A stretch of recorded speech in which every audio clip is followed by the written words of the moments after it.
बहुत पुरानी बात है। एक किसान था। उसके पास सैकड़ों एकड़ जमीन थी। किसान बूढ़ा हो चला था। उसका एक लड़का था। उसका नाम सुरेश था। एक दिन अचानक जमींदार की मृत्यु हो गई। अब सारी जमीन की देखभाल उसके लड़के सुरेश के ऊपर आ गई। लेकिन सुरेश को खेती बाड़ी और मेहनत करना अच्छा नहीं लगता था। वह जल्द ही बहुत अमीर बनना चाहता था। तभी किसी ने उसे पारस पत्थर के बारे में बतलाया। पारस पत्थर एक ऐसा पत्थर होता है जिसे किसी भी धातु से स्पर्श करने पर वह धातु सोना बन जाती है। सुरेश किसी भी कीमत पर पारस पत्थर पाना चाहता था। उसने पारस पत्थर ढूंढने का बहुत प्रयास किया, किंतु उसे पारस पत्थर कहीं नहीं मिला। पारस पत्थर के लिए उसने कई लोगों से संपर्क किया, किंतु वह पारस पत्थर पाने में असफल रहा। आसपास के ठगों को पता चल गया कि सुरेश किसी भी कीमत पर पारस पत्थर पाना चाहता है। ठगों ने पारस पत्थर का लालच देकर सुरेश से लाखों रुपए ठग लिए।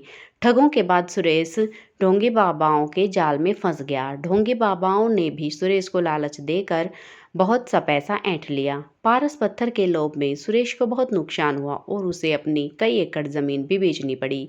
सुरेश की पत्नी हमेशा उसे समझाती थी कि इन सब बातों में मत पड़ो, अपने पास बहुत जमीन है, उसी में खेती करो, मेहनत भी किसी पारस पत्थर से कम नहीं है। किंतु सुरेश को तो पारस पत्थर की ही धुन सवार थी।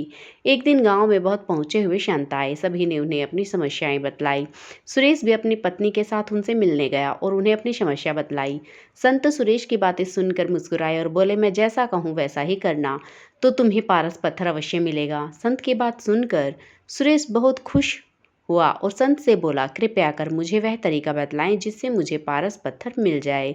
संत बोले, तुम्हें केले के पेड़ की पत्तियों के नोक पर जमा सुबह की ओस की बूंदें एक बर्तन में एकत्र करनी है, और जब तुम 5 लीटर ओस की बूंदें एकत्र कर लोगे तो मैं उसे अभिमंत्रित कर पारस पत्थर में बदल दूंगा। लेकिन याद रहे, उसकी बूंदों में तुम पानी मिलाकर धोखा देने का प्रयास करोगे नहीं, तो तुम्हारी पूरी मेहनत पर पानी फिर जाएगा और ओस की बूंदें पारस पत्थर नहीं बन पाएंगी। यह काम बहुत कठिन था। सबसे पहले सुरेश ने अपनी कुछ जमीन पर केले के पेड़ लगाए। केले के पेड़ धीरे धीरे बढ़ रहे थे, किंतु इतने पेड़ों से वह ओस की सिर्फ कुछ ही बूंदें एकत्र कर पा रहा था। उसे लगा, इतने केले के पौधों से 5 लीटर ओस एकत्र करने में तो उसे सालों लग जाएंगे।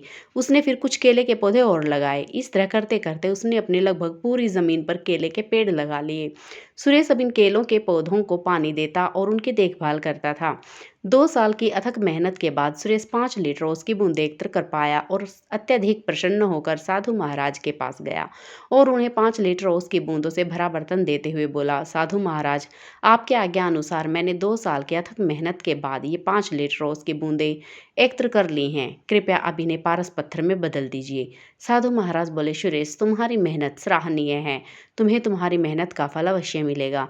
कल जब तुम आओगे तो अपनी पत्नी को भी साथ लाना। सुरेश खुश होकर अपने घर चला गया और पत्नी को सारी बात बतलाई। दूसरे दिन दोनों पति पत्नी जल्दी उठकर नहा धोकर साधु के पास पहुंचे।